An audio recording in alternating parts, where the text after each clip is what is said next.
Bem, relativamente uma vez mais, muito bom dia. Eu estou aqui para fazer um vídeo breve, não vou demorar muito tempo. Relativamente isto a propósito do Almirante Gouveia e Melo, na altura ter feito uma afirmação de que o Islão teve importância e esteve na fundação da nossa nacionalidade. O Islão também fez parte da nossa formação cultural. Bem, nós quando ouvimos este senhor a falar, ficamos com os cabelos em pé, porque ou este senhor não leu um livro de história, ou não fez uma pesquisa, ou não se procurou informar, ficamos rapidamente com dúvidas sobre o perfil deste senhor. Relativamente, uh, por norma, diz que Portugal surge como um reino independente ali por volta de 1143, não é? Durante a Reconquista, em que se deu também o processo da expulsão dos muçulmanos, não todos, ah, normalmente pelos reinos cristãos. Pronto, foi a Reconquista. Afonso Henriques conquistou os territórios aos muçulmanos, como Lisboa, em 1147. Mas muitas regiões na altura do Sul, o Alentejo e o Algarve, ainda estavam sob o domínio islâmico, pelo menos até ao final do século XIII. Não é? Eram os chamados mudejars, que em árabe significa os autorizados a ficar. E, portanto, após esta conquista cristã, os muçulmanos que permaneceram em território português autodenominavam-se mudejars, não é? Autorizados a ficar em árabe, podiam praticar a sua religião, mas sob algumas restrições. Depois, em 1249, não é? Com a pressão da conversão ao cristianismo, essa pressão aumentou, especialmente após a reconquista do Algarve, nesta data, em 1249, e depois, mais tarde, com a Inquisição no século XVI. E, portanto, com o rei Dom Manuel I, acabou por se concretizar a expulsão tanto dos cristãos, dos muçulmanos, como efetivamente também dos judeus.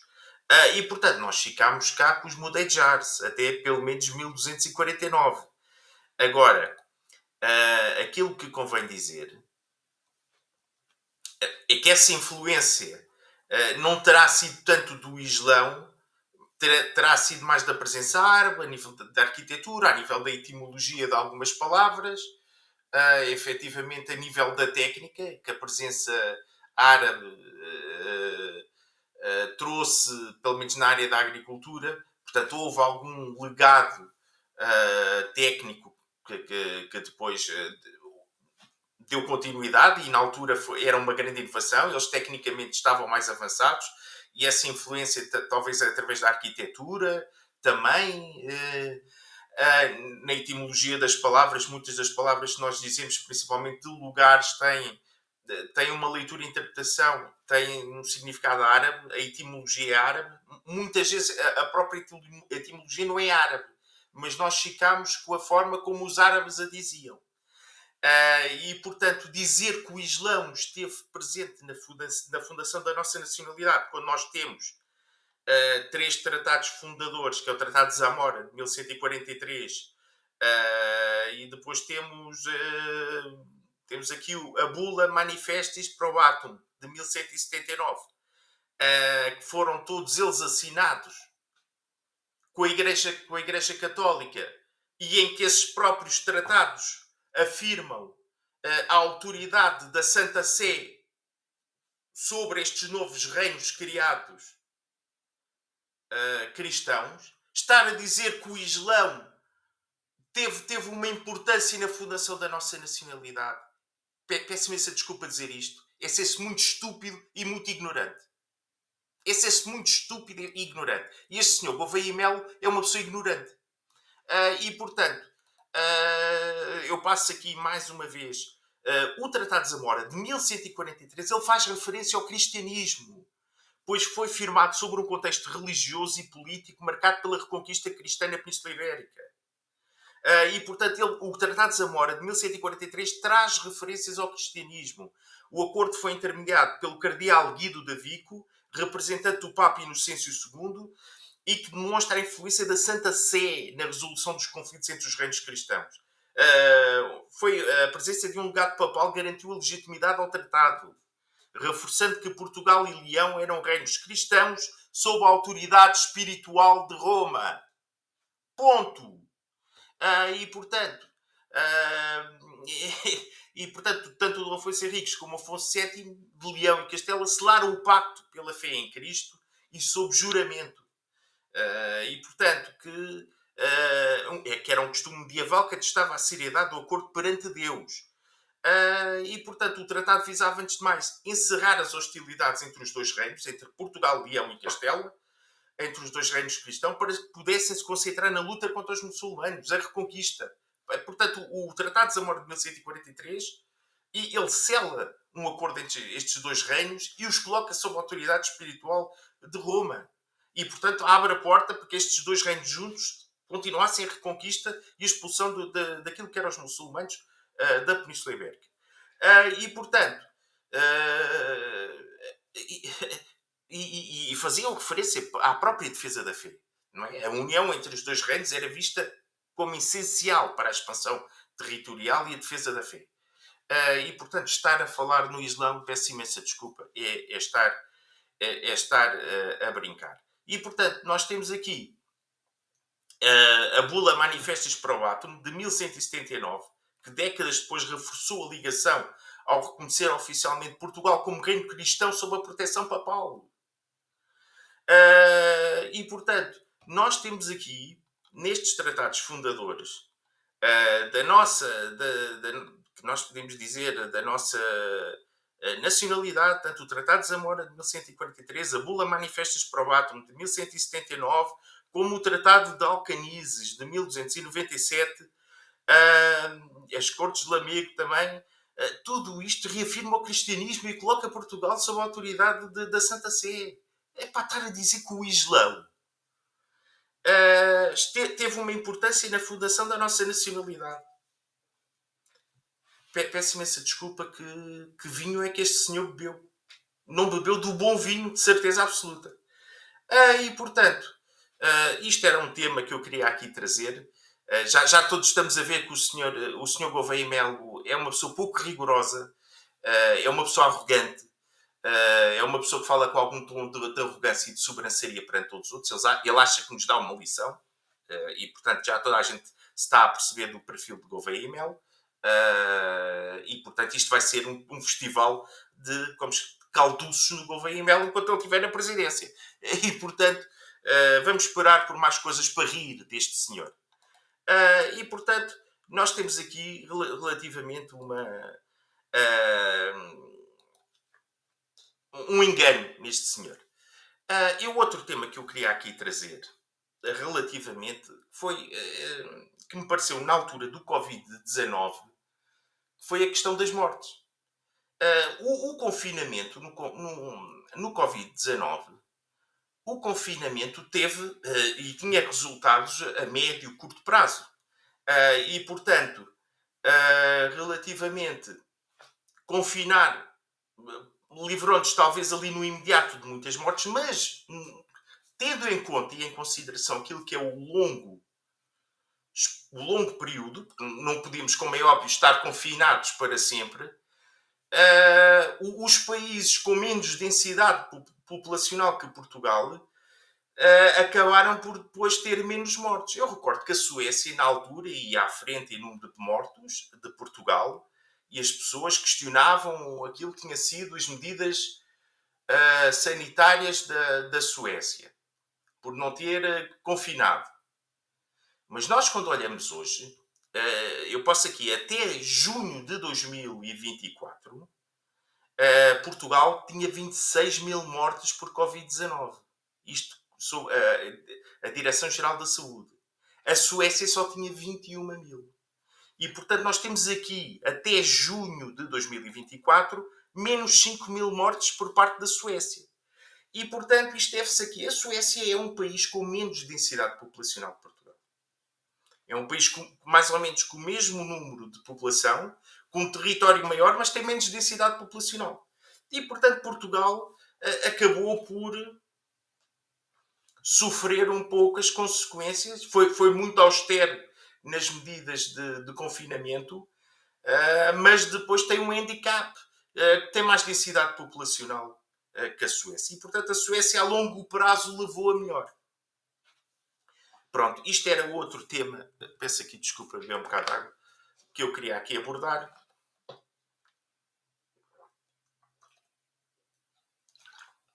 Este era o tema que eu queria aqui trazer. Outro tema relativamente que eu queria aqui trazer e falar, e este já estou para falar há algum tempo e tenho-me esquecido. Nós, quando olhamos, por exemplo, para um partido, pode ser um partido ou uma associação qualquer, que tenha um símbolo, uma chama, eu não vou fazer considerações sobre o que é que significa politicamente, não é isso que me interessa, mas quando tem uma chama, isso tem um significado simbólico. E que significado simbólico é esse? Uma chama é qualquer coisa que tem uma justificação na física. E, portanto, há ali uma componente de átomos e de troca de átomos que sustenta aquilo que é uma chama, um fogo aceso, por assim dizer. E, portanto, uma chama acesa, um fogo, tem uma justificação nas leis da física. Nas leis da física. E, portanto, nós estamos diante do atomismo. O atomismo não é propriamente qualquer coisa que nós possamos considerar, ou pelo menos de um ponto de partida, por norma espiritual, não é? Quem normalmente acredita nos átomos é ateu. E, portanto, acho curioso ver determinado tipo de partidos que têm uma chama no seu símbolo e depois dizem-se cristãos. Como é que é possível? Nós, quando olhamos para o fascismo, as grandes figuras do fascismo eram do ateísmo. Não eram pessoas que acreditassem em Deus. Eram pessoas do Deus morreu. Não só eram pessoas do Deus morreu, como eram pessoas do homem ser o criador de todos os valores. Não eram pessoas que acreditassem numa ordem imutável de valores. O fascismo não acreditava numa ordem imutável de valores. Eles já eram nietzschianos. Eles já eram do Deus morreu. Eles já eram do homem criador de todos os valores.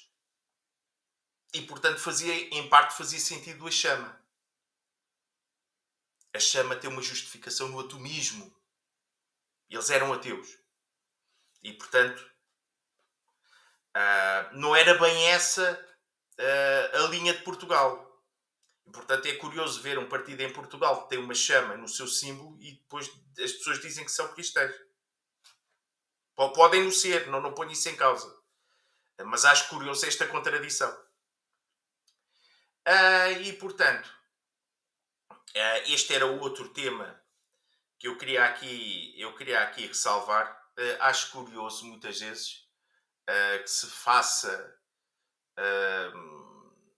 ou pelo menos se tente explicar o uso daquilo que é da violência, daquilo que se chama uma violência como forma de alcançar uma ordem interior, não é? Isto terá sido teorizado pela primeira vez por Freud, não é? Que na obra O Mal-Estar da Civilização terá falado sobre isso. Não é? Nesse trabalho, Freud discute como a civilização exige a repressão dos instintos agressivos e violentos do indivíduo, redirecionando-os para manter a ordem social. Ele argumenta que o superego internaliza essa violência sob a forma de culpa e autocontrole, quando a sociedade canaliza a agressividade para instituições como a justiça e a guerra. E, portanto, no Hobbes, no Leviatã, de 1651, o Hobbes fala nisso mesmo. Ele defendia um poder soberano forte, mesmo que violento, era necessário para conter a violência natural dos seres humanos e garantir a ordem social. E, portanto, a violência no Leviatã ela era vista como forma de conter a própria violência dos seres humanos e garantir então essa ordem social. E portanto, relativamente. Agora, essa ordem social ela tem que ser abordada, em minha opinião, pela palavra justiça.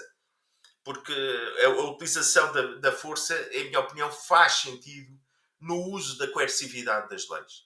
A força é utilizada para manter de forma coerciva aplicar as leis e manter a ordem. E essa ordem, ela própria, já é a justiça, a grande virtude. E, portanto, quando se está a falar em manter uma ordem social através do uso da violência, nós temos que perguntar se isto são as pessoas das virtudes. A violência não é uma virtude. Nem a força é uma virtude. A justiça é que é uma virtude. E é a justiça que garante a ordem social. E, portanto, quando se fala em ordem social, depois não se fala na justiça, ficamos um pouco a duvidar se isto são pessoas dos clássicos. E, portanto, não parecem ser pessoas dos clássicos. Nem parecem ser pessoas das virtudes. Nem parece que alguma vez as tenham estudado. E, portanto, é aquilo que eu digo. Parecem ser mais bárbaros. Aprenderam algumas coisas, não é? E, portanto, isto para mim é claro, o uso da força faz sentido para manter a coercividade das leis. Fora da coercividade das leis torna-se violência. E, portanto, a violência, para conter violência como uma forma de alcançar a ordem social, ela faz sentido dentro das leis, com uma ordem legal criada, e essa força é utilizada para manter essa ordem justa, em que a justiça é a virtude. E, portanto, é isto das pessoas civilizadas, das pessoas que leram os clássicos, das pessoas que conhecem as virtudes. E, portanto, isto para mim é claro. Sendo assim, muito obrigado. A continuação de um bom dia. Até amanhã.